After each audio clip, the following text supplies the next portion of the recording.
This time on Poll Hub, there's only one time pollsters have their work checked, and it's on Election Day.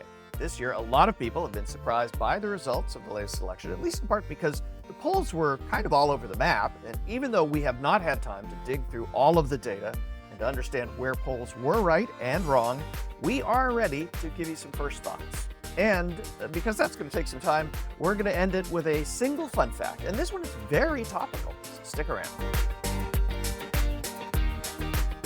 And hi, everybody. Welcome to Poll Hub. I'm JD Dapper. I'm Barbara Carvalho. I'm Mary Griffith. And I'm Lee Randolph. As we record, it is Thursday, November 7th. We are 2 days after Election Day, and the election was called, to some people's surprise, very early in the morning on the 6th, and a lot of people were surprised by the result. A lot of other people were not.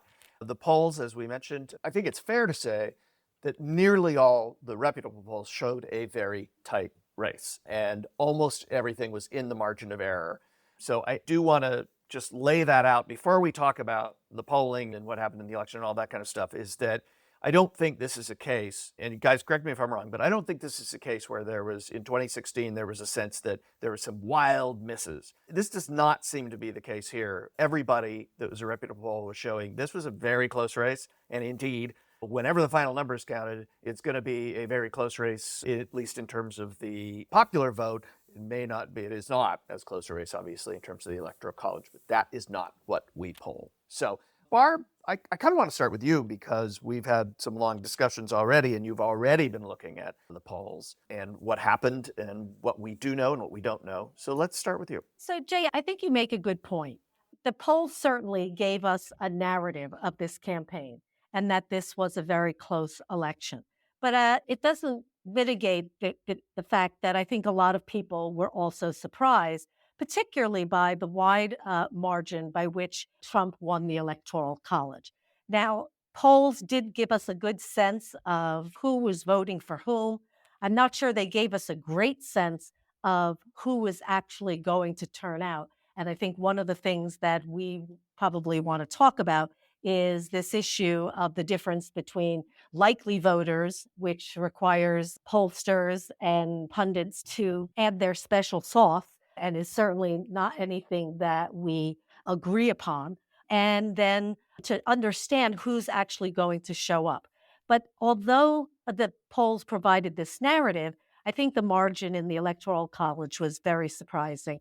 And perhaps it shouldn't have been. I mean, Harry Anton of CNN talked about a week and a half out from the election. He said, we're looking at these states. They're very close, very often because these campaigns are national in terms of messaging. I mean, obviously, the presidential campaign is a national election, but they're national in the fact that we're all thinking and contemplating very similar issues, particularly inflation, immigration, preserving democracy, abortion, just to name a few.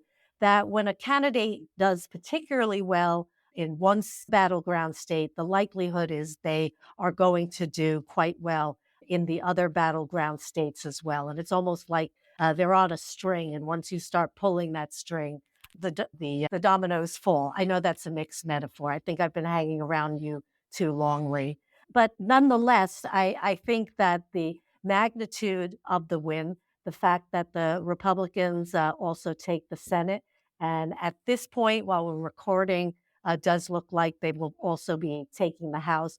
I think that there's a thought that perhaps we weren't given a full picture, but that's what we're going to chat about. Lee, I know you have lots of ideas on this. Well, first of all, I would say to your comment about things didn't seem quite, people were expecting extra innings. We've gone that way in a lot of these close elections dating back to 2000, where we didn't know till Thanksgiving. And certainly since Donald Trump has come on the scene, there's been these kind of like, we don't, for example, get a concession speech last time out, and which kind of throws things off. And we didn't know the final outcome, I think, until Friday or Saturday last time. So this time, 4 years ago, we were still looking at Pennsylvania and a few other places. So I think one of the surprises was that we've moved on. We've had the victory speech. We've had the concession speech. Joe Biden is speaking as we record today. And it is moving on in a way that's more normal in a close election. I'll say that just as starts. Also, to your comment about how the dominoes all fall in a row, if you pull a string. Was that the mixed metaphor or That not? was a mixed metaphor. Thanks. Well, of quoting Barbara, that mixed metaphor was authored by her. But here's the deal.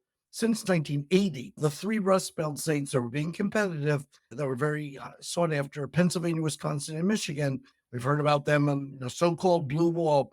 They have gone lock, stock, and barrel, tied together, all three of them, every single time in over 40 years, more than 10 election cycles, with the exception of 1988 when Michael Dukakis carried Wisconsin. Other than that, you win one, you win three. And that's not for any kind of magical reason other than they're sought after and they're highly competitive. So that was a big deal. You mentioned also, and I'll comment on this and then bring other folks in if they like to join. But the the electorate was slightly different this time than it's been.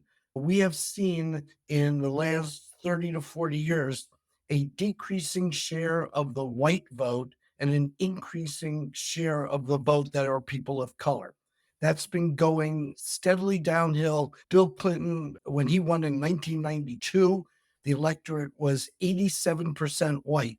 And since that time, it has shrunk as a proportion of the total all the way down to 67% until this election.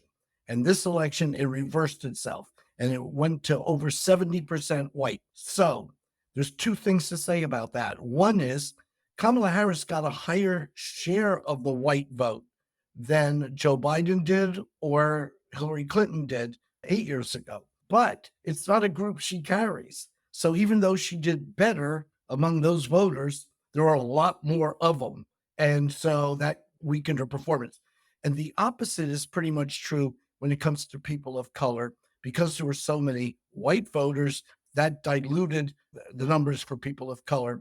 She did not as well, especially among Latino voters, and in some places did horribly compared to 4 years ago and traditionally what the Democrats do. But so she did.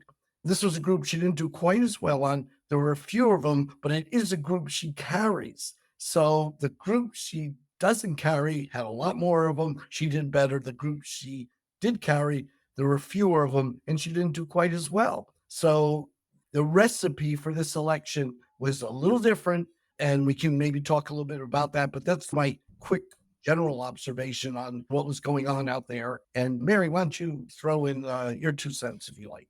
Well, I think that's really important to note, Lee, and it comes back to Barb's point about the narrative that we were seeing in the states. As we polled throughout this election season, we kept comparing back to the 2020 exit polls, and we kept seeing that while Harris was making inroads among certain groups, among the groups by which she did lead, she continuously failed to either reach the support that Biden had in 2020 or failed to outperform that support. And so when you have an imbalance, as you pointed out, of voters who are going to the polls that supported Trump, it made it very difficult for her to catch up to the margin. And the margins, even though she was leading amongst certain groups, the margins there were just not enough to help her overcome who was showing up to vote, to Barb's point earlier. And something I think that maybe we want to also discuss is, where does the Democratic Party go now? We've spoken in previous years about how the Republicans have had a branding problem. And I think that that's been a lot of the discussion over the past 2 days, which is, do the Democrats now have a branding problem? And I think the answer clearly is yes.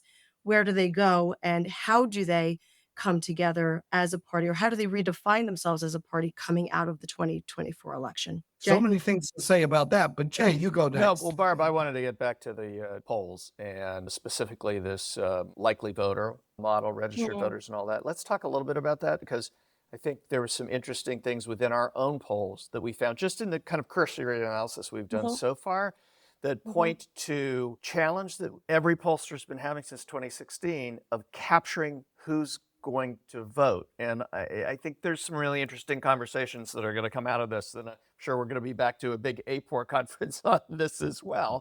But I just, some of the things that we've been talking about, I think we should share with our listeners with regards to this.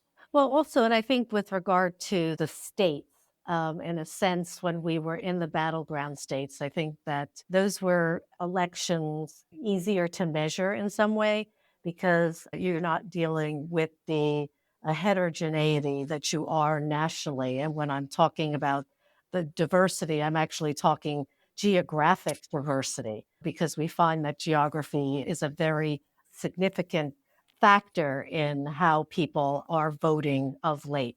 And although 2016 was challenging, Jay, defining likely voters has been an issue since the beginning of polling Right. and the merging of polling and elections.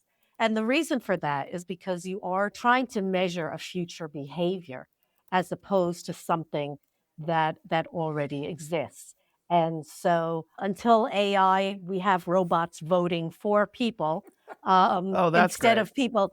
We are actually going to have this problem going forward because people do different things and they don't always interpret the questions that we ask in the way that we think the question is framed and what the question means.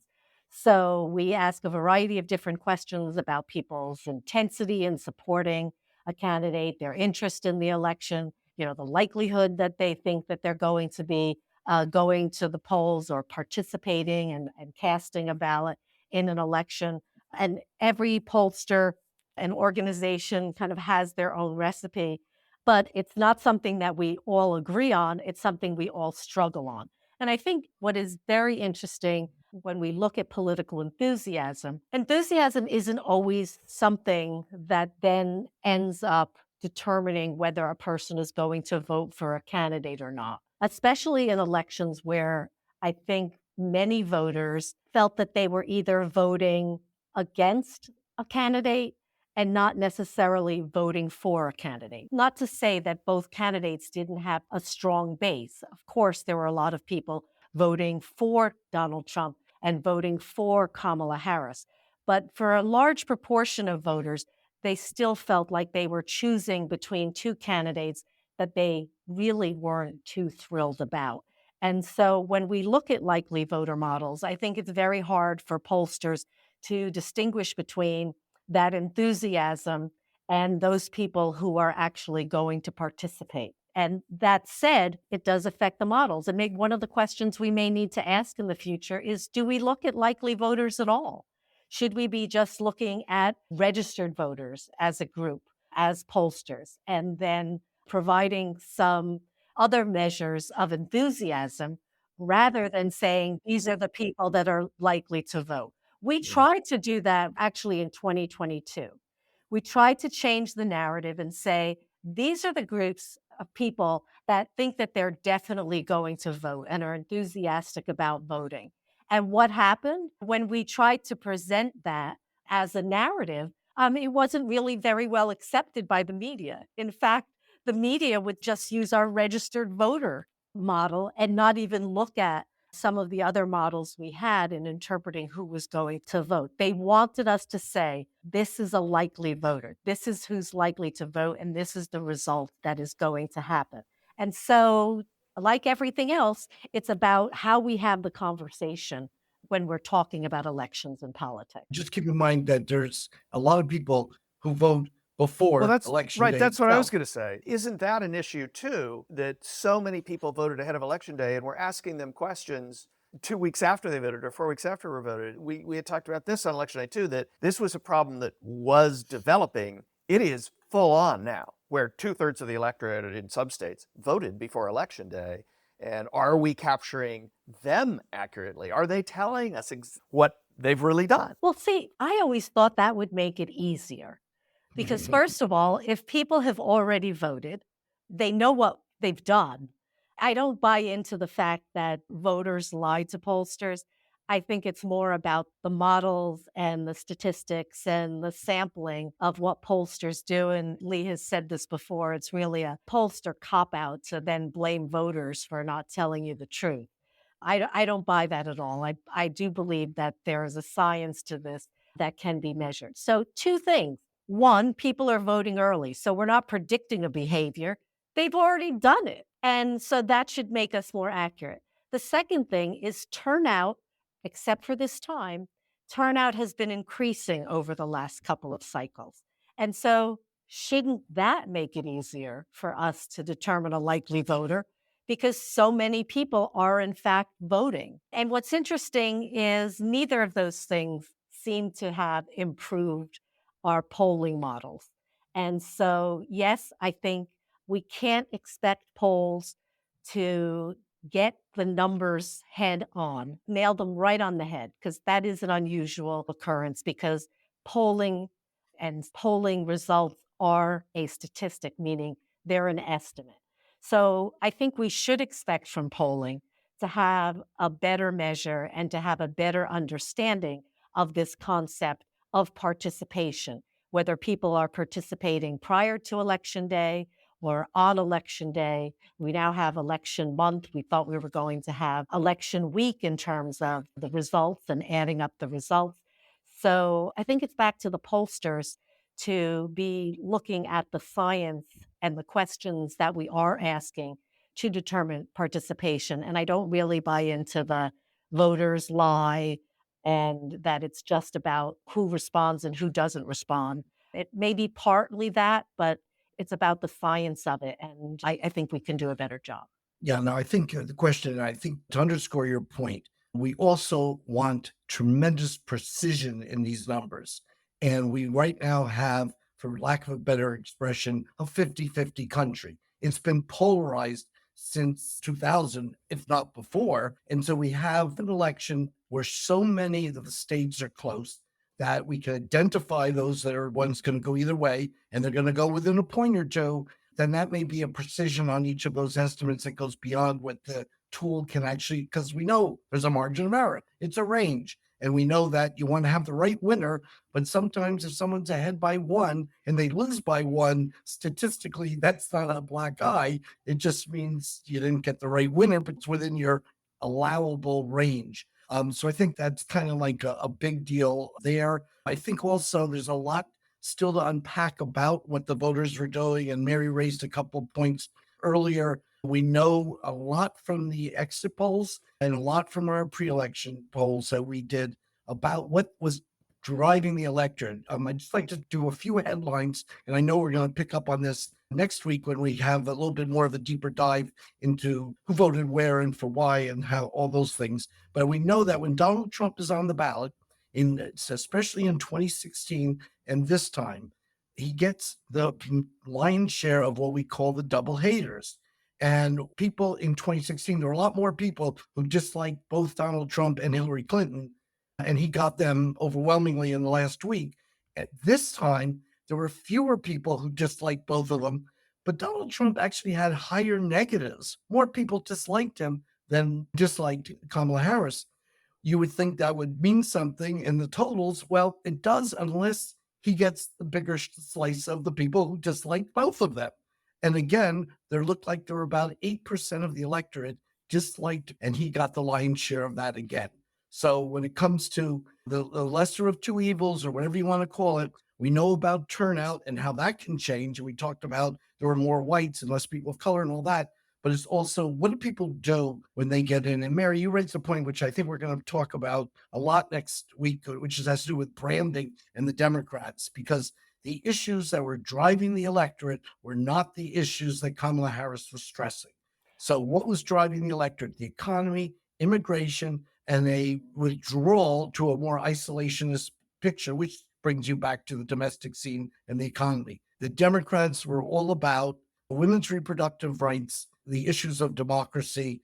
And we saw that on the ballot, wherever there was reproductive freedom on the ballot, that the reproductive freedom side won, and that did not spill over into how they voted. So in places like Florida, where you had almost 60% voting in favor of reproductive freedoms, and in all the other states where it actually carried, Florida had a 60% threshold. So it was a little bit different. Those are not places that Harris did well. In fact, sometimes she did much worse than Democrats typically do. So that was not the brand that necessarily increased turnout, nor did people necessarily vote for her because of their concern about that issue. So, Lee, I'm not going to let you have the last word. Jay, you take the last word. What was your biggest surprise on Tuesday? I think that it was a clean sweep of what looks to be a clean sweep of the swing states. So this is, from an electoral college standpoint, this isn't like a Reagan-style 1984 landslide, but it's a landslide in most ways. And I don't think there was anybody on the Trump side or the Harris side, either in the campaigns or even supporters, that follow politics very closely, who thought that would happen. I think that's the biggest surprise. It's a wake-up call to a lot of people and a lot of things. I'm not sure the conclusions that we draw at this stage are going to be accurate. We'll see, and we have a lot more to talk about. And if the election wasn't enough fun, we want to end this discussion with our fun fact, but we're going to do it a little differently today. We're going to call on our student producer par excellence, Hunter Petro. And Hunter, you are our traveling correspondent.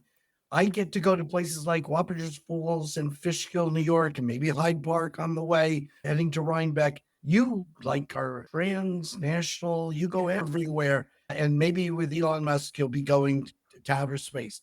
Nonetheless, as our travel consultant, tell us, what is our fun fact today? Yeah, I appreciate the travel consultant term. I usually just call it travel addict. Obviously, I was in Chicago last week, but today's fun fact is all about where you definitely won't see me anytime soon.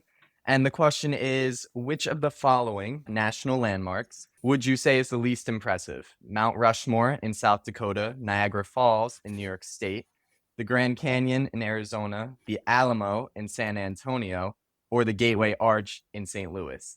Now, this is a poll from CBS News 60 Minutes Vanity Fair from July 2012, and 46% of U.S. adults found that the Gateway Arch is their least impressive national monument. That's followed by 31% at the Alamo. 8% don't know, don't have an answer, but 6% say Mount Rushmore, 6% say the Grand Canyon, and only 3% say that the least impressive national landmark is Niagara Falls. Now, I do want to jump quickly and ask Lee on what he thinks his favorite national landmark is, because Lee, you seem to say that you're not the biggest traveler, but you travel. I know you travel. So what's your least impressive? Drum roll, I've never been to any of those spots. So I think now, if you want to throw in the FDR Library in Hyde Park or the Morse House down Route 9, I can say that they're both very impressive. I have not been to any 5, so I'm going to take a pass and just. You're let a someone don't else- know. You have been to Arizona. You just never made it to the Grand Canyon. Yeah, and I've been to the Northwest, but I never made it to Mount Rushmore. Which is- And But I've so never- but Lee, this is one of the first times you're actually in the don't know no answer, to be honest. I right? don't know no answer. I like Yankee Stadium. I've been there, and I love Washington, D.C., and I've been there plenty of times, and I have wonderful spots that I think are just wonderful down there. However, I'll that's it for me, folks. You go ahead, answer the questions with more knowledge that I share. Well, I think some of this may have a little bit to do with grandeur and size. So, for instance, I could see why people might not be impressed with the Alamo. It doesn't really have anything to do with what happened there, but you do expect it to be a much larger place and space. And so, if I were probably to pick one, I would say that was probably not terribly impressive in terms of grandeur. And certainly, I could see why few people would say Niagara Falls, because if you are standing by the falls, you're actually not having a conversation with the person next to you because of the sound. But please, others weigh in. Yeah, Jay, where do you stand on this? Well, I've been to all of them except for Mount Rushmore. So, at least from personal experience, yeah, the Gateway Arch, it's weird. 2 of these aren't man-made. Mount Rushmore is it is man-made, but it's big. The Alamo is just a building. The arch is kind of more like, I would consider that a piece of art, maybe, or architecture. And so, yeah, it's kind of impressive in that way. But yeah, I would absolutely pick the Gateway Arch among these as the least impressive of this group, for sure. Jay, isn't Mount Rushmore the location of the Hitchcock movie North by Northwest? That's why I thought it was Northwest. It's in South Dakota. South Dakota is in the central plains of the United States. So, yeah. North by Northwest is a different reference, I believe. So, anyway, we'll get into that in another fun fact. We'll do a Hitchcock fun fact. Maybe Neil can work on that. So, Mary, what would be at the bottom of the list to take the kids? Oh, well, okay. So I too don't get out much. However, whenever there's anything that involves nature, I tend to perceive it as more impressive. For me, I actually think the arch is a feat of engineering. So I think that the Alamo would be the least impressive for me. Now, my boys would probably love the Alamo, so that would probably fall high on their list. But for me, I think that my most impressive would definitely be the Grand Canyon, and that is certainly high on the list of for us to visit as a family. And Hunter, you started all of this. Yeah, I am gonna have to say that the Gateway Arch is probably the least impressive to me. It's just boring in my opinion, but I do actually like the fact that I believe you can go to the top of it and overlook the city, so I think that's really cool. I usually would say Niagara Falls, but then I actually went and I was left thoroughly impressed, so I can't necessarily shame it. But our other student producer, Neil, might have a different perspective on this. Yeah, I actually really like the Alamo and the Gateway Arch. I've been to both. And Good. I like there's a lot of like history behind both of them. Like the Alamo, like I love like war history. So I was actually like, really fascinated when I went. And the Gateway Arch too. Like I went on the Tom Sawyer like steamboat cruise, and that was actually a really good experience. And Niagara Falls, I actually didn't like as much. And that might be because I saw it from the American side. I heard the Canadian side is prettier, but I feel like we stayed there for like 4 days, and I feel like after a day, Oh. you're done with it. So Well, that's probably true. yeah, but I think the Alamo is the one I like the most out of all of them. Well, maybe you could take Mary's boys there. Then you could do a field trip.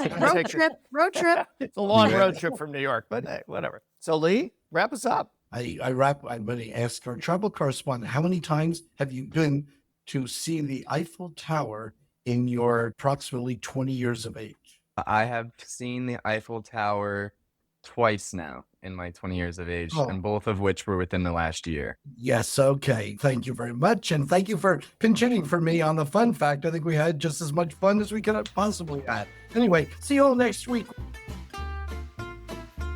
That'll do it for Poll Hub this week. Poll Hub is produced by the Marist Poll at Marist College in Poughkeepsie, New York. Mary Griffith is our executive producer. Casey Schaff is our production supervisor. The Poll Hub team includes Hunter Petro and Neil Viswanathan. If you enjoy Poll Hub, please consider leaving a review. Positive reviews help other listeners like you find us. If you'd like to learn more about polling and survey science, check out the Marist Poll Academy, our free online learning portal. If you have questions for us, tweet them at us at Maris Poll. Remember, you can always tell your smart speaker to play Poll Hub. And with any luck, it'll cooperate. Finally, wherever you listen to Poll Hub, there is a subscribe button. Click it, and the latest episode will be ready for you in your podcasting app as soon as it's released. We'll see you next time.